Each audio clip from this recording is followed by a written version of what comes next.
Trying hard to be the same, and I finally had it explained.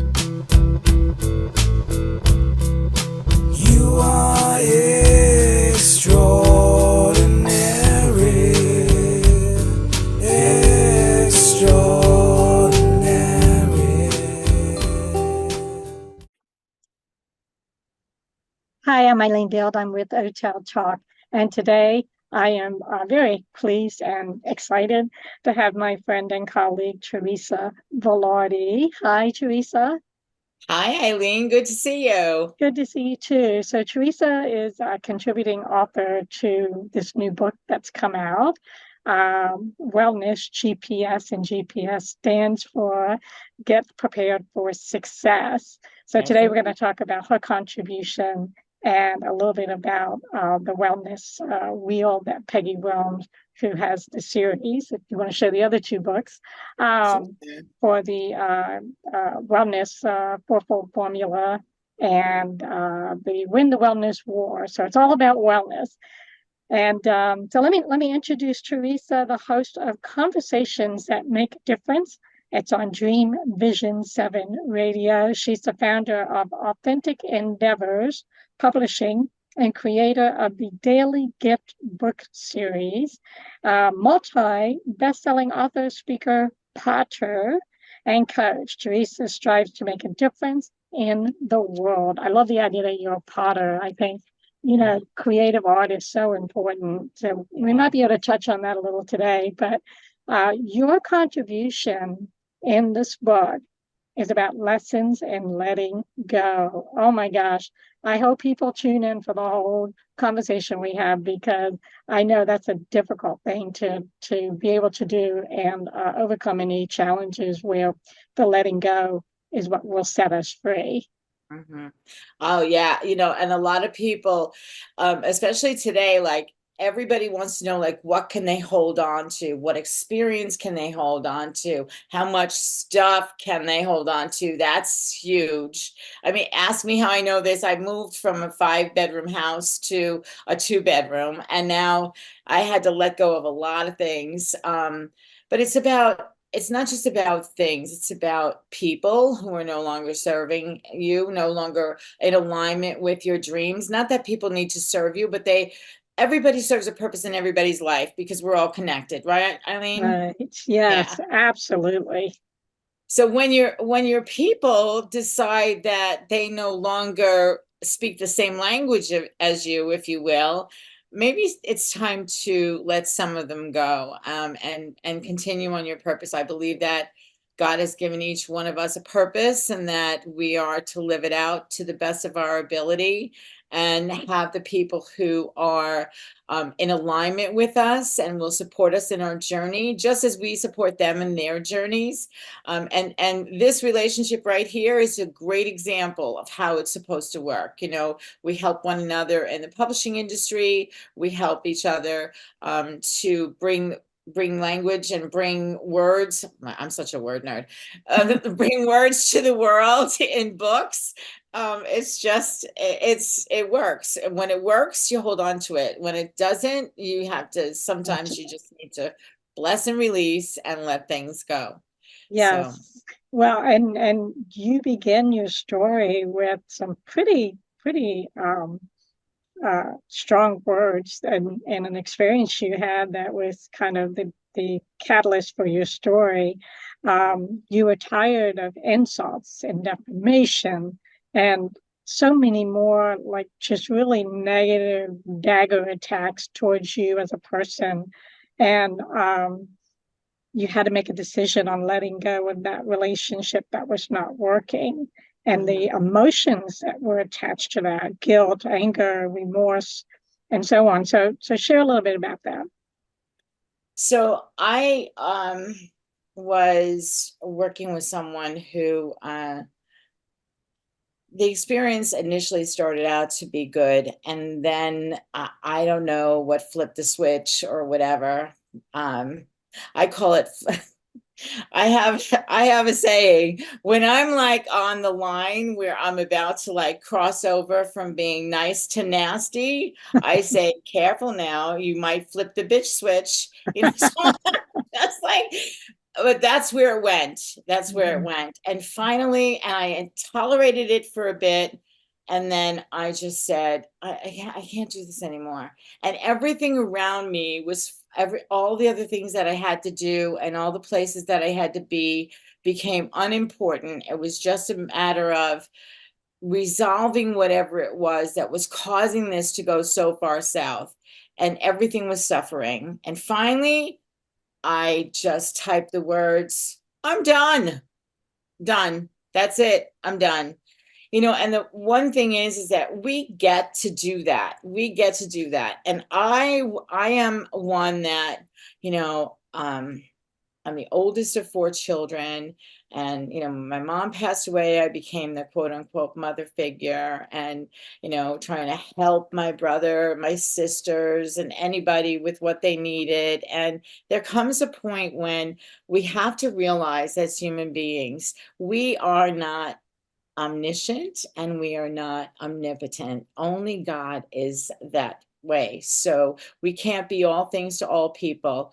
And so that taught me a huge lesson along the way. This is not my first lesson in letting go, but this is the one that stands out like a shining star of learning, because what happened when I let go is a whole other story and a whole other side of the coin. So, you know, when we let go of things, we make room for other things to come in.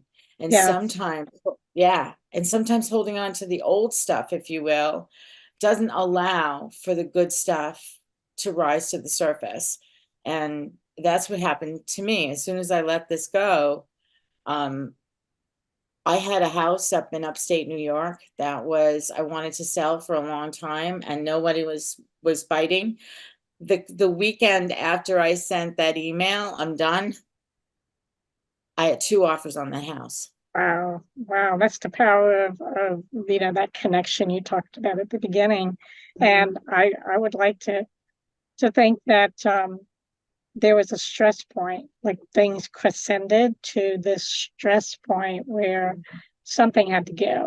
And I think, you know, this book series is all about wellness and about the having the tools for healing and optimal health and wellness. So I want to ask you, do you feel that aside from feeling that sense of freedom and one door closing, another one opening, that you became more balanced with the body, the mind, the spirit, and the heart? And those are like the core of this book series. Kind of touch on, you know, how it impacted you on your mental well-being, your physical well-being, and your emotional well-being. Yeah, and they're all tied together. That's a great question. People think that, you know, a lot of people, when you talk about wellness, they think only of the body, like, oh, I have to have a certain physique in order to be considered well. Oh, not necessarily. You know, I mean, there are a lot of people, from my own experience, there are a lot of people who seek help in a lot of different areas of their life. And in the meanwhile, their physical well-being is going down the trash. You know, like people have what I call the ABCs of eating disorders: anorexia, bulimia, compulsive eating, and most of that is driven by emotion. So, okay, so then what is it in your emotional well-being that is causing you to deplete your physical well-being? And oh, by the way, are you trying to do it all by yourself, or do you have a spiritual practice that can help you through whatever it is that's happening? And as far as the heart is concerned, all of these things, if they're not put in check, affect your relationship with yourself, your relationship with other people, and the things that everything is all together, body, mind, spirit, heart.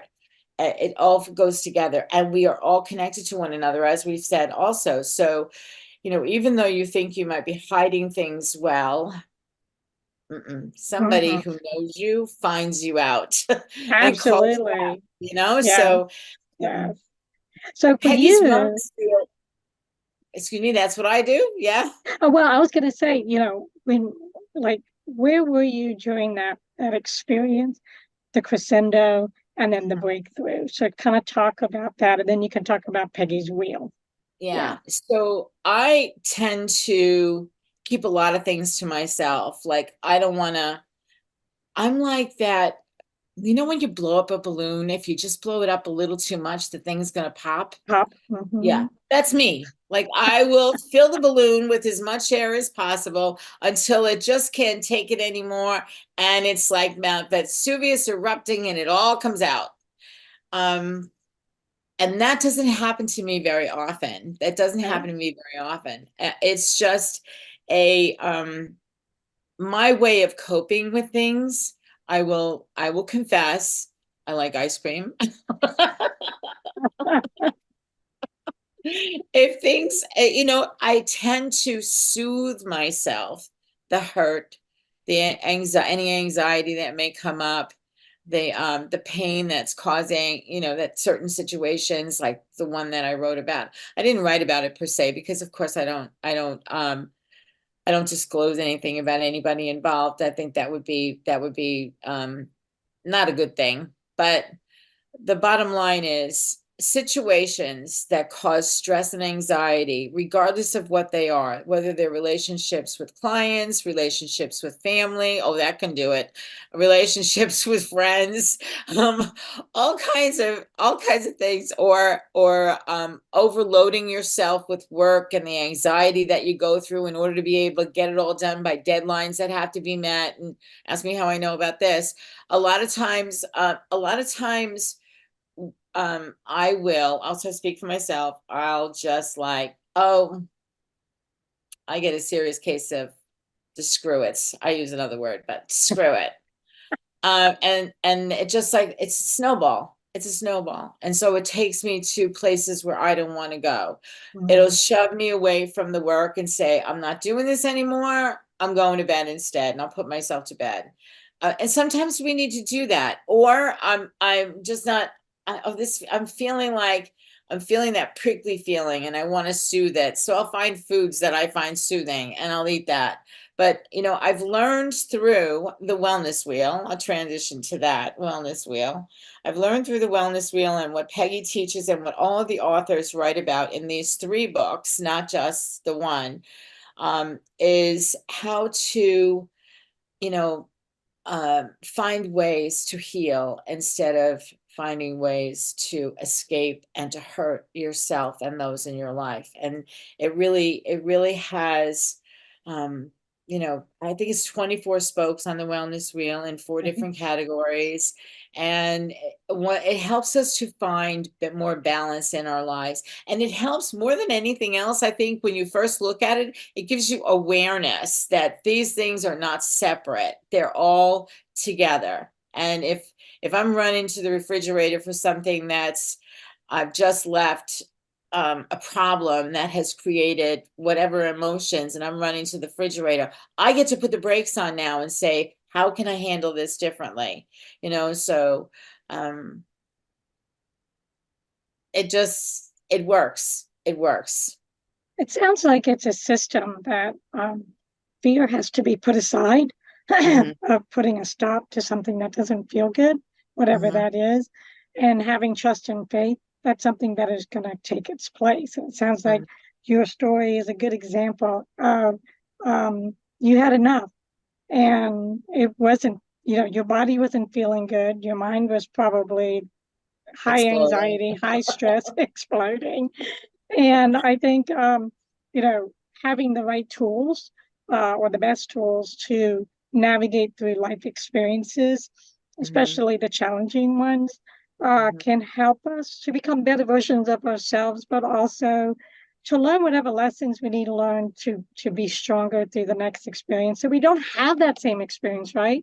So do you Right. feel that you taking charge of your ability to say, no, this doesn't work for me, is going to help you uh, hopefully avoid that kind of experience, or at least not to that extent in the future?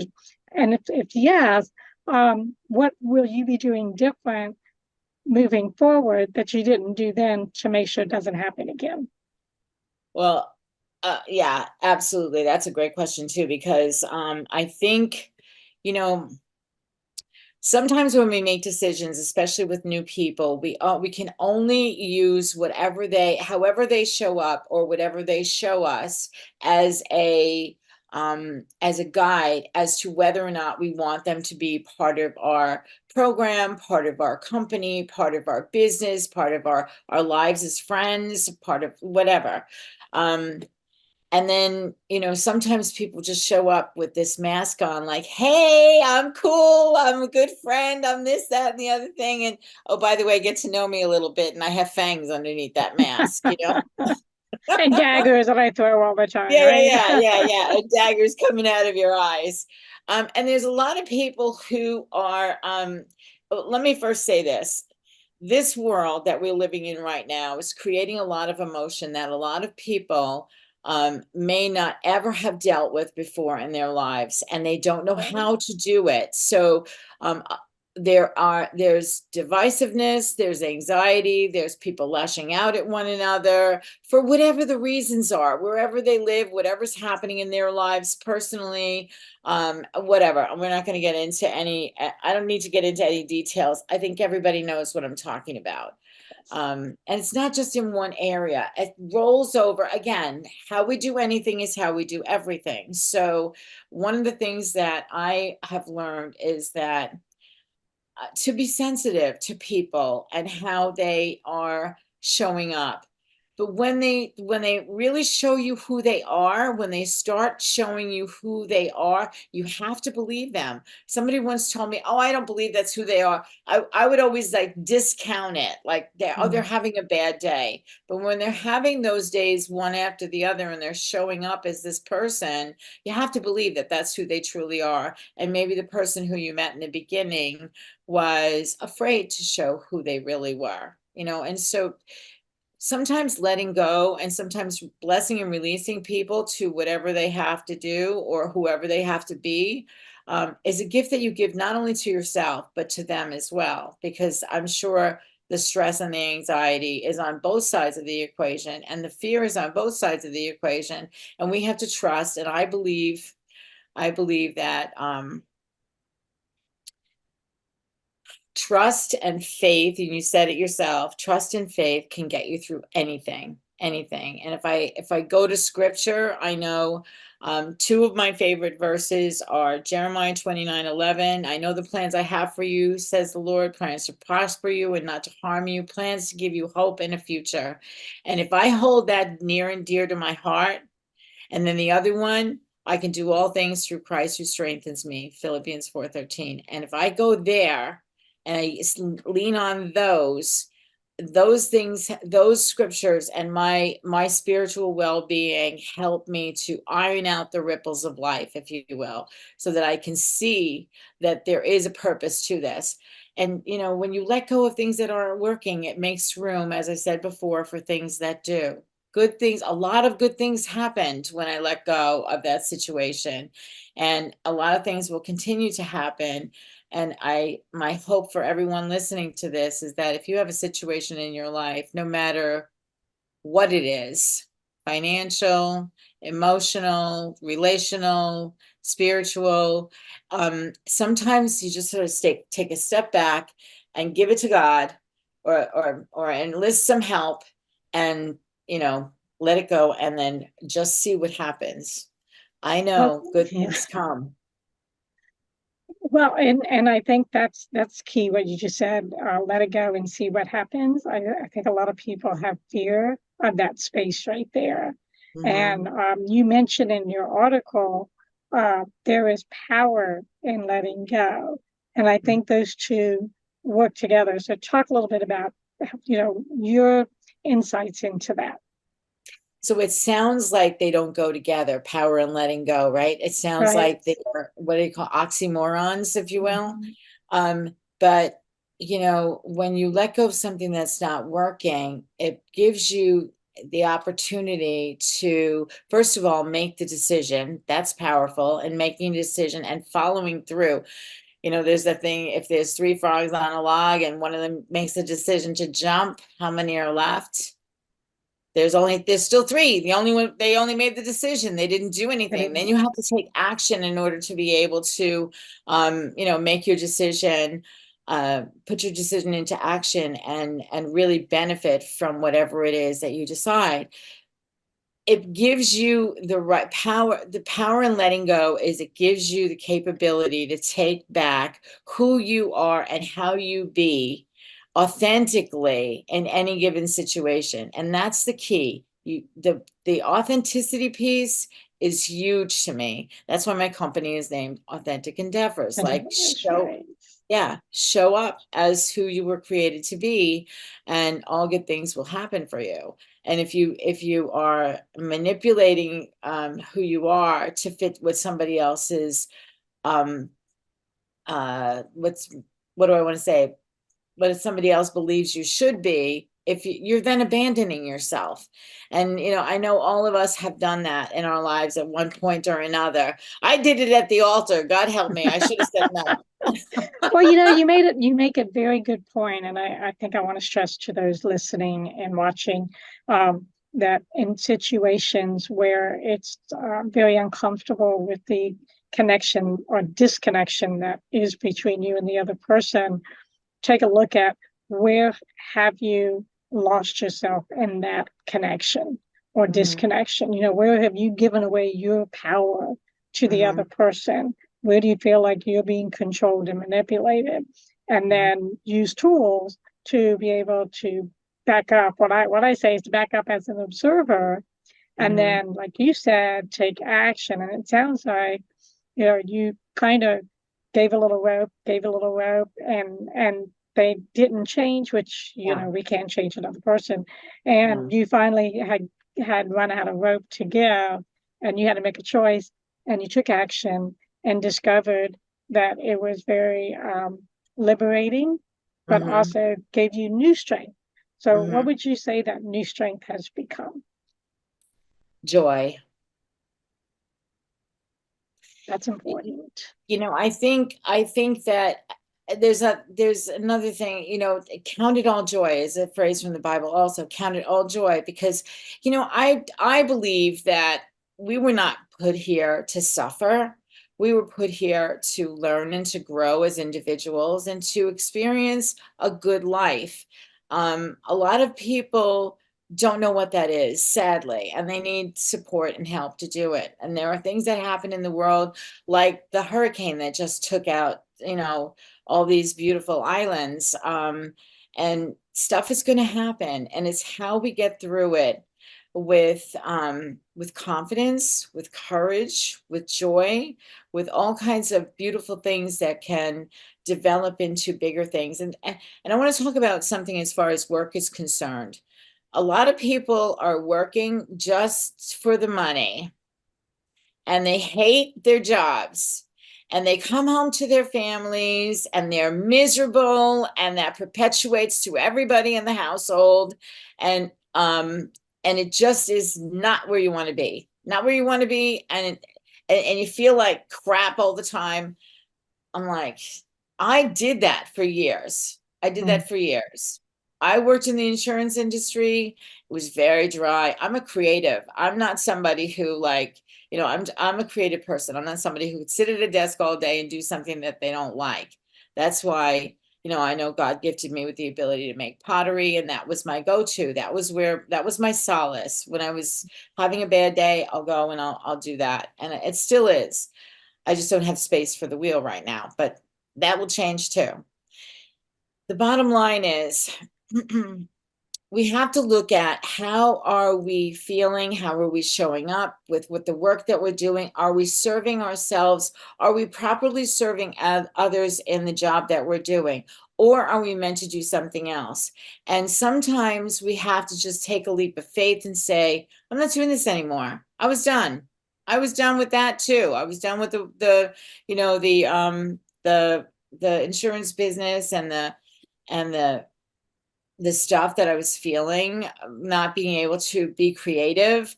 And so I finally decided, well, I'm going to do something else. What? I don't know. And then other things started coming into my world, and the publishing company came in after an experience of, Teresa, why are you doing this for somebody else when you could be doing it for yourself? So and other people who absolutely I absolutely love. I am so blessed with such a great clientele and people supporting me like yourself, Eileen, who, share the books that get out into the world and share their stories in the Daily Gift book series or anything that I might have. And that it's wonderful to be able to say to somebody, hey, I have an author who's putting together a series on wellness. Do you think you might have a story you might want to put in there? And we support one another, so and that's what lights me up, bringing good into the world and bringing joy into the world. This find a way in this ever-changing life to contribute whatever you have to contribute, whatever your gifts and talents are, because I believe that's where our financial wellness is supposed to come from. When we do something that is joyful, when we do something that creates peace and love and harmony in our lives, and I sound like I'm in the 60s, but but the Put bottom a line, flower wreath around your yeah, head. there you go, exactly. But if we have, I believe that's the way that we are supposed to live. Are we going to have challenges? Yeah, we got to learn the lessons that we came here to learn, and we grow. And at the same time, we have to be fulfilled as human beings and spirits of, we're connected all spiritually. I believe that. I fully believe that. Absolutely. Yeah. So there's one more point I want to bring up that you talked about, and that's forgiveness. So we have the letting go. I know, right? So we have the letting go. We've got the emotional part and how to keep the negative emotions from the past at bay or transform them. And then we've got the concept of forgiveness. And that seems to be a very challenging part of the human experience that people find difficult to acknowledge that it's okay to forgive. You don't have to forget, but it's okay to forgive. Because if you hold grudges and whatever's attached to the inability to forgive, you're kind of holding on to that experience, right? So how did you work through the forgiveness aspect of your story and your experience, and any time in your life where you just want to knock the person out, but you got to forgive them instead, and live life in joy, peace, and happiness? First of all, forgiveness is not for the other person. Forgiveness is for you, to help free you from the ties that bind you to whatever it is that happened. We can forgive somebody else without them even knowing that we have forgiven them, because unforgiveness are blocks in the path of life. And sometimes if you don't deal with them, I'm thinking of like an illustration of a little brick that goes on a wall. And then maybe you're walking along the street and you see a brick and you can move it out of the way. But then the next thing you see is a cinder block, and that's a little bit bigger and it's a little bit heavier. It's going to move it along on the way. And then maybe on that same path, you have a cement wall waiting to be stood up next to the next cement wall. Well, hey, that's a little bit hard to move. So you have to do something about these blocks that come in your way that create a pattern of unforgiveness. And the bottom line is that people are going to do what they're going to do without you, and they don't care whether or not you forgive them. They don't care. Here's an example. I made a phone call years ago to my ex, and I said these words. If anything that I did during our marriage stopped you from becoming the person you were to be, I'm sorry. Mm. And that was my way of forgiving myself for how I showed up in that relationship. What he did with it was none of my business. And so the ironic part about it was he made a phone call to someone who knows both of us, and that person immediately called me and said, "Hey, I just got a phone call from your ex. He said you took full responsibility for the breakdown of your marriage." I was like, that was not the case, but okay. So they're good, however they're going to be, they're going to be. But I walked away from that knowing that I owned my part in the Right. situation, forgave them, and ultimately the big one is to forgive yourself, right? So there's a sentence that sticks in my head all the time. Other people's opinion of you is none of your business. If you live by other people's opinion of you, you will never become who you were created to be. And by the way, I have a journal that I created, and it's my hands of pottery on the front cover, and it says, "Become who you were created to be."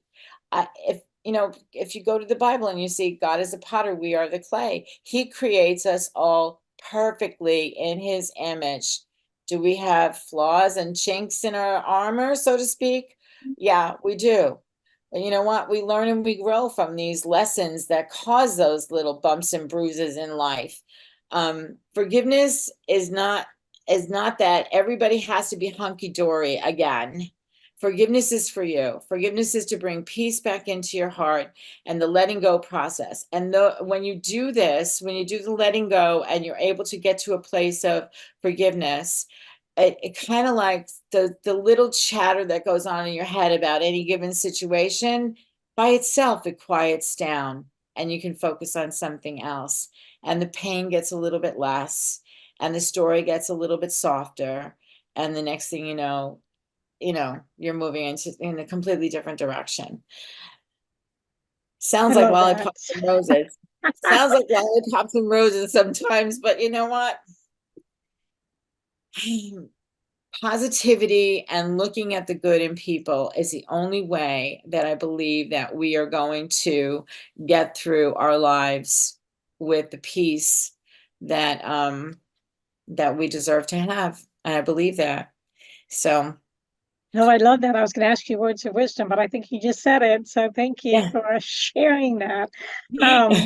This has been great, Teresa. Lots of great information. As you've been talking and we've been sharing, I thought, this is a chat I think someone can listen to multiple times and gain something different each time they listen to it, because you touched on so many different points of life and some of our struggles that we have with other people and our circumstances.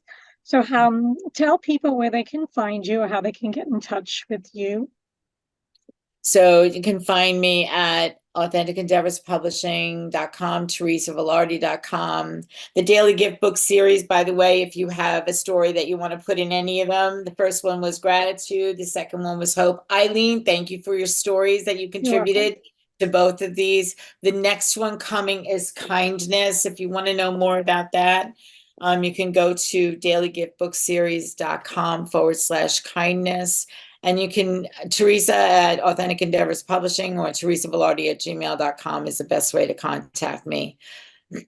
Awesome. You're all over the place. I don't think it'd be hard to find you at all. So thank you, Teresa, for the contribution to the book.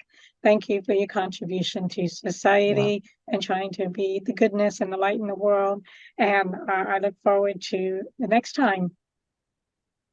Yes, me too. Yeah. Maybe you come on my show next time. Conversations that make a difference. Yes. Absolutely. We can do it. We'll do it. Yes, indeed. Okay. Indeed. Thank Indeed. you. Bye. Bye-bye.